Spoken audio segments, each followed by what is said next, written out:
बिस्मिल्लाहिर्रहमानिर्रहीम। दोस्तों, हजूर अकरम सल्लल्लाहु अलैहि वसल्लम ने फरमाया, जिस शख्स में कुर्बानी करने की इस्तात हो वो कुर्बानी ना करे, वो हमारी ईदगाह के करीब ना आए।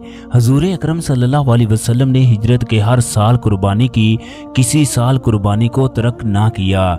हजरत आयशा सदीका फरमाती हैं, हजूर अकरम सल्लल्लाहु अलैहि वसल्लम ने इरशाद फरमाया, ईद उल अज़हा के दिन फर्जंदे आदम का कोई अमल भी अल्लाह तबारक व तआला को कुर्बानी से ज़्यादा महबूब नहीं होता। कुर्बानी का जानवर क़यामत के दिन अपने सींगों, बालों और खुरों के साथ जिंदा होकर आएगा और कुर्बानी का खून ज़मीन पर गिरने से पहले अल्लाह तबारक व तआला की रज़ा और मकबूलियत के मुकाम तक पहुंच जाता है। बस खुदा के बंदो, दिल की पूरी खुशी से कुर्बानियाँ किया करो, कुर्बानी का बहुत बड़ा अजर है। मगर 3 लोगों की कुर्बानी नहीं होती, चाहे ये लोग करोड़ों रुपए कुर्बानी पर क्यों ना खर्च कर दें, कितने से कितना महंगा ही जानवर क्यों ना खरीद लें, इन 3 लोगों की कुर्बानी हरगज अल्लाह तबारक व तआला के यहाँ कबूल नहीं होती। ये 3 लोग कौन से हैं, किस वजह से इनकी कुर्बानी कबूल नहीं होती, ये तमाम बातें इस वीडियो में बताई जाएंगी। इसके अलावा ये भी बताएंगे कि वो कौन से 4 जानवर हैं जिनकी कुर्बानी नहीं होती। लिहाजा वीडियो को आखिर तक लाजमी देखें। इससे पहले अगर आप लोगों ने हमारा चैनल मौजदा वाइज सब्सक्राइब नहीं किया तो कर लें, वीडियो को लाइक करें और दोस्तों के साथ शेयर लाजमी करें। दोस्तों, हजूर अकरम सल्लल्लाहु अलैहि वसल्लम ने हिजरत के बाद 10 साल मदीना में क़याम किया। आप हर साल कुर्बानी करते रहे।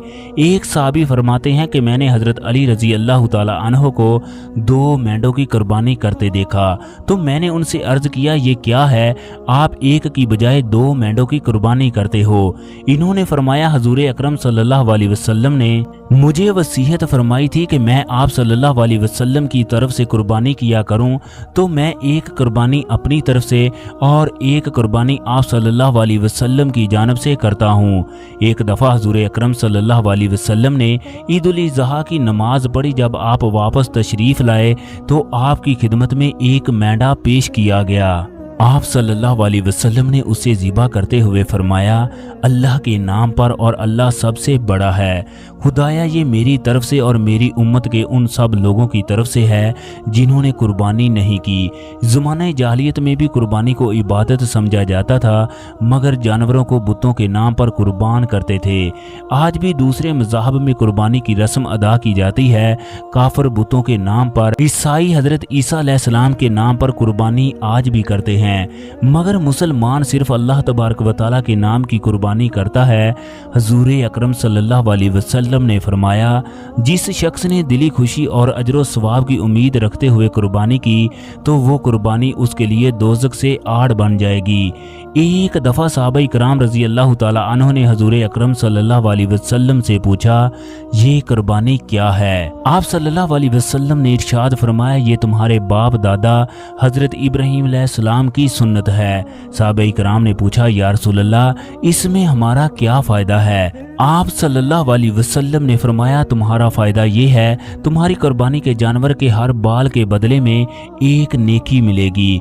कुर्बानी का लफ्ज़ कुर्बान से निकला है। अरबी ज़ुबान में कुर्बानी इस अमल को कहते हैं जिसके ज़रिए अल्लाह तबारक व तआला का कुर्ब हासिल किया जाए। कुर्बानी हर उस मुसलमान पर फ़र्ज़ है जिसके पास 52.5 तोला चांदी हो, वो उसका मालिक हो। कुरान मजीद में कुर्बानी करने वालों के बारे में अल्लाह तबारक व तआला का इरशाद है कि अल्लाह के पास उन कुर्बानियों का गोश्त नहीं पहुंचता, ना ही खून पहुंचता है, बल्कि तुम्हारा तकवा पहुंचता है।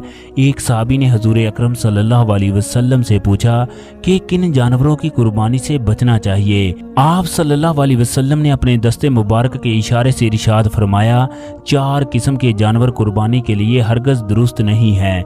इनमें से पहला लगड़ा जानवर, चाहे उस जानवर का पाँव ही क्यों ना हो। दूसरा काना जानवर, जिसका कानापन ज़ाहिर होता हो। तीसरा वो जानवर जिसकी बीमारी ज़ाहिर हो जाए। चौथा वो जानवर जिसकी हड्डी में गूदा ना हो। जब भेड़ बकरी दुम्बा 1 साल के हो जाएं, जब गाय भैंस 2 साल के हों, ऊंट 5 साल का हो जाए तो इसकी कुर्बानी जायज़ है। अगर इससे कम हो तो कुर्बानी जायज़ नहीं होती। कुर्बानी के जानवर का बेऐब होना ज़रूरी है।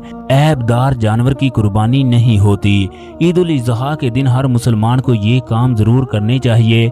सुबह सवेरे उठना, गुस्ल मसवाक करना, पाक साफ उम्दा कपड़े पहनना, खुशबू लगाना, नमाज से पहले कुछ खाना खाना, ईदगाह को जाते हुए रास्ते में बा आवाज़ बुलंद तकबीर कहना। ईद के बाद कुर्बानी करना वाजिब है। जो लोग कुर्बानी से इनकार करते हैं और कहते हैं यतीमों को पैसे दे देने चाहिए, ये बिल्कुल गलत है। कुर्बानी का गोश्त गैर मुस्लिमों को भी दिया जा सकता है। कुर्बानी के जानवरों के बाल काटना, दूध दोना दुरुस्त नहीं। जो शख्स कुर्बानी करना चाहता है उसके लिए ज़रूरी है कुर्बानी का जानवर ज़िबा होने तक जिस्म के बाल और नाखन ना काटे। अगर 40 दिन का अरसा गुजर जाए तो बालों की सफाई करना ज़रूरी है। अगर कोई शख्स कुर्बानी का सारा गोश्त तकसीम करना चाहता है तो वो ऐसा कर सकता है। खस्सी जानवर की कुर्बानी जायज़ है बल्कि अफजल है, क्योंकि इसमें दूसरों की निस्बत ज़्यादा गोश्त होता है। जिस शख्स की आमदनी हराम हो उसको कुर्बानी में शरीक नहीं करना चाहिए। कुर्बानी की खाल खसाई को उजरत में देना जायज़ नहीं है। खारिश ज़दा जानवर की कुर्बानी जायज़ है, अलबत्ता वो खारिश की वजह से कमज़ोर हो तो फिर जायज़ नहीं है। अगर किसी जानवर के सींग टूट जाएं तो उसकी कुर्बानी जायज़ नहीं होती। कुर्बानी का जानवर खूबसूरत और मोटा ताज़ा होना ज़रूरी है। अगर गाय और भैंस के थन खुश्क हो जाएं तो ऐसे जानवर की कुर्बानी जायज़ नहीं है। स्वाब के लिए कुर्बानी का गोश्त खुद भी खाया जा सकता है और दूसरों को भी खिलाया जा सकता है। दोस्तों, दुनिया में 3 बदकिस्मत लोग ऐसे हैं जिनकी ना तो कुर्बानी कबूल होती है और ना ही हज कबूल होता है और ना ही कोई नमाज कबूल होती है। लोगों ने पूछा, हजरत वो बदकिस्मत लोग कौन से हैं जिनकी कुर्बानी कबूल नहीं होती? पहले नंबर पर वो आदमी जो अल्लाह तबारक व तआला की ज़ात के साथ शरीक करता हो, उसकी कुर्बानी कबूल नहीं होती। उसकी ना ही नमाज कबूल होती है और ना ही हज कबूल होता है और ना ही कोई अमल कबूल होता है। जो लोग कब्रों पर मज़ारों पर जाकर सजदे करते हैं वो अल्लाह तबारक व तआला की ज़ात के साथ शिरक करते हैं। क़यामत के दिन अल्लाह तबारक व तआला उनको माफ़ नहीं करेगा। अल्लाह तबारक व तआला नमाज, हज, रोज़ा माफ़ कर सकता है मगर उसको माफ़ नहीं करेगा जिसने उसकी ज़ात के साथ शिरक किया। हत्ता के राई के दाने के बराबर भी शिरक किया तो अल्लाह तबारक व तआला माफ़ नहीं करेगा। दूसरे नंबर पर वो आदमी जो हराम के पैसों से बकरा खरीद कर अल्लाह तबारक व तआला की राह में कुर्बान करे, उस आदमी की ना ही नमाज कबूल होती है और ना ही कोई दूसरा अमल कबूल होता है। तीसरा, वो आदमी जो सूद का कारोबार करता हो उसकी भी कुर्बानी कबूल नहीं होती। सूद खाने वाले की कोई भी इबादत कबूल नहीं होती। इन 3 लोगों का कोई भी अमल काबिल कबूल नहीं जब तक ये लोग सच्ची तौबा ना कर लें। हर मुसलमान को सोचना चाहिए वो इन 3 अफराद में से तो नहीं है, क्योंकि अगर वो इन 3 अफराद में शामिल हो गया तो उसकी दुनिया और आखिरत तबाह हो गई। अल्लाह तबारक व तआला के नज़दीक पैसों की कोई अहमियत नहीं है, बल्कि उसके नज़दीक वो आदमी बेहतरीन है जो तकवे के लिहाज से आला है।